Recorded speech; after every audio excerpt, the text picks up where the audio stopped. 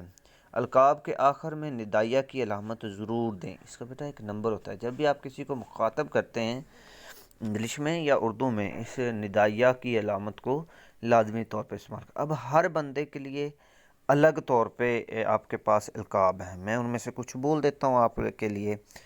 دیکھیں یہ ہمارے پاس ایک ہے، اب یہ دیکھیں کہ والد صاحب کے لیے محترم ابا جان، اور خاتمہ میں ہم نے نیچے آپ کا بیٹا لکھا ہے۔ خاتمہ میں آپ کو بتاؤں گا کہاں پہ کرنا ہے۔ والدہ کے لیے محترمہ امی جان السلام علیکم، چچا کے لیے محترم چچا جان السلام علیکم۔ یہ چونکہ بڑے رشتے ہیں آپ کے، تو اس لیے ان کو لکھتے وقت آپ نے اور طرح سے مخاطب کرنا ہے۔ چچی کو محترمہ چچی جان، ماموں یا بڑے رشتوں کو اس طرح محترم کہہ کے عزت کے ساتھ، استاد کو محترم کہہ کے، دوست کو سید بھائی، چودھری بھائی۔ اب چچا کو لکھ رہے ہیں تو آپ کا فرمان بردار لکھ سکتے ہیں، آپ کا بھانجا بھتیجا، جس کو آپ لکھ رہے ہیں لکھ سکتے ہیں، استاد کو آپ کا شاگرد لکھ سکتے ہیں۔ اب یہ خاتمہ کی بات کر رہا ہوں، اینڈ پہ جو آپ لکھتے ہیں والسلام کے بعد۔ اس کے بعد جب ہم بات کرتے ہیں، جب آپ بڑے بھائی کو لکھ رہے ہیں تو اس کو آپ محترم بھائی جان کہیں گے، جب آپ بڑی بہن کو لکھ رہے ہیں تو پیاری آپا جان کہیں گے، جب چھوٹی بہن کو لکھ رہے ہیں تو پیاری بہن کہیں گے، یا منی آپا کہہ کے مخاطب کر لیں گے۔ سہیلی کو لکھ رہی ہیں تو عزیز سہیلی، پیاری سہیلی، سلمہ باجی، پیاری عظمیٰ کہہ کے لکھ لیں گے۔ کسی اجنبی کو جب لکھ رہے ہوتے ہیں تو بڑے عزت والے الفاظ آپ لوگوں نے استعمال کرنے، جیسے کہ مکرمی، محترمی، شیخ صاحب، سید صاحب، مکرم بندہ، السلام علیکم۔ اور اس کے اینڈ پہ جو والسلام کے بعد آپ لکھتے ہوتے ہیں تو آپ لوگوں نے آپ کا پیارا، آپ کا دوست نہیں لکھنا، بلکہ آپ نے نیاز مند، خاکسار، خیر اندیش، آپ کا مخلص، بہی خواہ یا خیر طلب، ایسے الفاظ کے ساتھ آپ لوگوں نے ان کو مخاطب بھی کرنا ہے، اور جو خاتمے کے لیے الفاظ استعمال کرتے ہیں وہ بھی لکھنے ہیں۔ اس کے بعد ہم بات کریں گے جو کیا حصہ آتا ہے ہمارا حصہ آتا ہے جی آداب و تسلیمات کا۔ تو جب بھی آپ لکھیں گے، صفحہ کی چوتھی سطر میں آئیں گے، تھوڑا سا دائیں جانب آپ السلام علیکم لکھیں گے، سلام میں مسنون لکھ دیں گے، یا لفظ سلام و رحمت، اور غیر مسلموں کے لیے بالعموم آپ لفظ تسلیم یا آداب لکھتے ہیں۔ اس کے بعد 5ویں سطر سے آپ اپنے خط کا مضمون شروع کرتے ہیں، لیکن اس کو نفس مضمون کرتے ہیں، وہ بھی 3 حصوں پر مشتمل ہوتا ہے۔ جو آپ نیچے خط لکھتے ہیں نا، وہ 3 حصوں پر مشتمل ہوتا ہے، ایٹ لیسٹ 3 پیراگراف اس کے ضرور ہونے چاہیے۔ پہلا حصہ جو اس کا ہوتا ہے نا، وہ تمہیدی ہوتا ہے۔ اب میں آپ کو خط کے خاکہ سے دکھاؤں گا کہ تمہیدی حصہ کہاں پہ لکھتے ہیں۔ تو یہ دیکھیں آپ کا خط کا جو خاکہ ہے، اس میں آپ لوگوں کو یہ میں نے ایک خاکہ دیا۔ اس خاکہ میں دیکھیں آپ نے امتحانی مرکز بھی لکھا، پتہ مطلب لکھا، پیشانی پہ بیٹا آپ نے تاریخ بھی لکھ دی، القابات سے آپ نے اچھے سے نوازا، 1 نمبر اس کا، 1 نمبر اس کا، 1 نمبر سے 3 نمبر مل گئے۔ السلام علیکم میں آپ نے واو کی غلطی نہیں کی۔ اب زیادہ بچے کیا غلطی کرتے ہیں کہ السلام علیکم کے درمیان واو ڈال دیتے ہیں، واو نہیں ہے بیٹا، میم کے اوپر پیش ہے، جس کی وجہ سے السلام علیکم پڑھا جاتا ہے واو کا۔ اس کے بعد جب آپ اپنا خط شروع کر دیتے ہیں نا، اس کے 3 حصے ہیں، تمہیدی حصہ آتا ہے، اس کے بعد آپ کا جو ہوتا ہے نفس مضمون آتا ہے۔ نفس مضمون میں آپ اصل بات بیان کرنا چاہتے ہیں، جو آپ اس کو کرنا چاہ رہے ہیں، اور تیسرے حصے میں اختتامی کلمات ہوتے ہیں آپ کے کسی کے لیے۔ تو اختتامی کلمات، اس کے بعد وہ خاتمہ میں نے جو آپ کو اینڈ پہ بتایا کہ آپ کیا لفظ استعمال کریں گے، جیسے یہ والسلام کے بعد آپ کا دوست، آپ کا مخلص، آپ کا نیاز مند وغیرہ وغیرہ جو الفاظ ہیں۔ تو امید ہے اس خط سے آپ کو سمجھ آ رہا ہے کہ تمہیدی کلمات وہ ہوتے ہیں جب آپ بات سٹارٹ کر رہے ہوتے ہیں، بات شروع کر رہے ہوتے ہیں، تو آپ کیا کرتے ہیں کہ آپ تمہیدی کلمات سے سٹارٹ کرتے ہیں۔ اب غور کریں تمہیدی کلمات کیا ہونے چاہیے آپ لوگوں کے۔ تمہیدی کلام آپ کا گرامی نامہ موصول ہوا، مطلب آپ کا خط موصول ہوا، شکر خدا کا آپ خیریت سے، یہ وہ الفاظ ہیں جن سے آپ نے سٹارٹ کرنا ہے خط، اور یہ لازماً اچھے ہونے چاہیے۔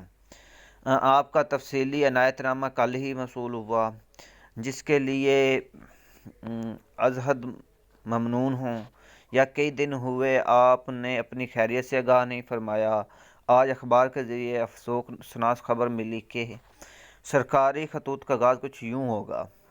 نہایت ادب سے گزارش ہے، مؤدبانہ گزارش ہے، اگر یہ ہے آپ کسی افسر کو لکھ رہے ہیں، سرکاری سطح پہ لکھ رہے ہیں، اخبار کے مدیر کو جب آپ لکھیں گے تو اس کا خط کچھ اور طرح سے آغاز کریں گے۔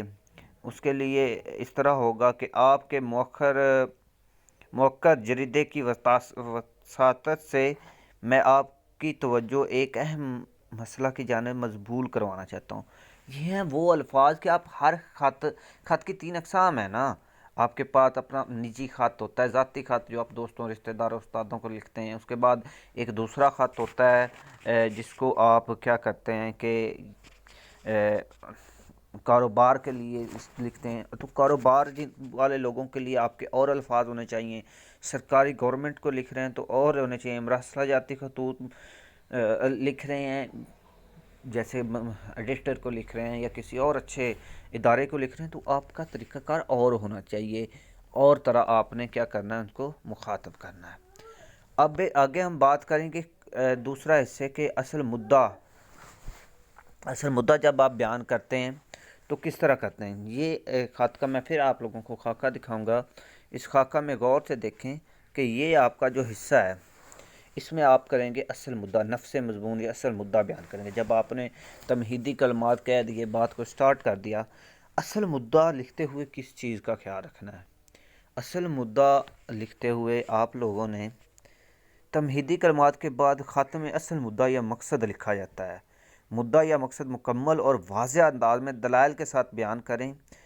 مدعا کم از کم 2 پیراگراف پر مشتمل ہونا چاہیے۔ جو آپ مدعا، جو آپ بات لکھ رہے ہوتے ہیں، جس مقصد کے لیے آپ خط لکھا ہے، وہ کتنا ہونا چاہیے؟ کم از کم 2 پیراگراف ہونا چاہیے۔ اس کے بعد جو فقرات ہیں نا، وہ جو آپ جملے استعمال کریں وہ چھوٹے چھوٹے استعمال کریں۔ بڑے جملے لکھنے سے وہ جو ایک خوبصورتی ہوتی ہے نا تحریر کی، وہ جاتی رہتی ہے۔ تو چھوٹے چھوٹے آپ لوگوں نے جملے لکھنے ہیں، بہت لمبے جملے نہیں لکھنے۔ ان چھوٹے جملوں کے اندر آپ لوگوں نے اس کو بیان کرنا، اور کم از کم 2 پیراگراف ہونا چاہیے۔ خط کا اختتام، یعنی کہ آپ نے اسی پیراگراف خط کا جو اس میں لکھ لیا ہے خط دوسرا، اس کا تمہید بھی لکھ لی، اپنے اصل مدعا بیان کر، تو اینڈ پہ جب آپ خط ختم کر رہے ہوتے ہیں نا، تو آپ لوگوں نے کیا کرنا ہوتے ہیں، اختتامی کچھ جملات لکھ رہے ہوتے ہیں۔ خط کو اچانک ختم نہیں کرتے، بلکہ ختم کرنے سے قبل آخری جملوں کے بعد اختتامی کلمات لکھنا ضروری ہے۔ عام طور پر یہ کلمات ہوتے ہیں، مثال کے طور پر میری دعائیں آپ کے ساتھ ہیں، اللہ آپ کی خیر ہو، اللہ کرے آپ کی خیر کو، کے بعد آپ لکھ سکتے ہیں آپ بخیریت واپسی کے لیے ہم دعا گو ہیں، امید ہے کہ آپ کا خط کا جواب بہت جلد عنایت فرمائیں گے۔ سرکاری خطوط میں اس طرح لکھتے ہیں، یہ تو آپ نے اپنے ذاتی خطوطوں کے لیے لکھ لیا، نہ نجی خطوطوں کے۔ اب سرکاری کسی عہدیدار کو خط لکھا ہے تو آپ لکھیں گے امید ہے کہ آپ میری درخواست پر ہمدردانہ غور فرمائیں گے۔ اخبار کے مدیر کو لکھ رہے ہیں تو آپ کا خط کا اختتام اس طرح کریں گے کہ امید کرتا ہوں آپ میری مندرجہ بالا تجاویز پر ہمدردانہ غور فرمائیں گے۔ خط کے اختتام پر صفحے کے بائیں جانب والسلام کے الفاظ تحریر کیجیے، اور نیچے والی بائیں سطر میں خط لکھنے والے مکتوب نگار علیہ سے رشتہ یا اور نام آتے ہیں۔ اب طلبہ اپنا نام ہرگز نہ لکھیں، بلکہ الف بی جی لکھ کر ختم کر دیں، کیونکہ بیٹا بورڈ کی طرف سے ہدایات ہوتی ہیں کہ آپ لوگ کسی طرح بھی اپنی کسی طرح کی شناخت نہیں دے سکتے ہوتے۔ اس کے بعد خط سادہ زبان اور تکلفات سے پاک ہونا چاہیے۔ خط خوش خط ہونا چاہیے، املا اور گرامر رموز و قاف کے مطابق کوئی ایسی غلطی نہ ہو، خط کم از کم 1 صفحہ پر اور زیادہ سے زیادہ 1.5 صفحہ پر ہو۔ خط کے عنوان کے حساب سے اگر آپ لکھنا چاہ رہے ہیں، اس کے اندر گرامر کچھ ایڈ کرنا چاہ رہے ہیں، آپ اس کے گرامر کہہ رہا ہوں میں، وہ کیا رموز و اوقاف کا خیال رکھتے ہوئے آپ کیا کرتے ہیں کہ آپ اس کے اندر کوئی شعر اس کے حوالے سے ایڈ کرنا چاہتے ہیں، کوئی حدیث، قول، ترجمہ قرآن مجید کی کسی آیت کا، یا کچھ بھی آپ ایڈ کرنا چاہتے ہیں جو اس سے متعلق ہے، تو آپ ایڈ کر سکتے ہیں۔ یہ تو ہمارے ایک خط لکھنے کے لیے بہت جو ضروری ہدایات تھیں، جو ایک کلاس میں شاید میں ڈسکس کر چکا ہوں، دوسری کلاس میں ڈسکس نہیں کر سکے تھے ہم، تو ان پر آپ لوگوں نے کیا کرنا ہے، دھیان رکھنا ہے۔ والسلام۔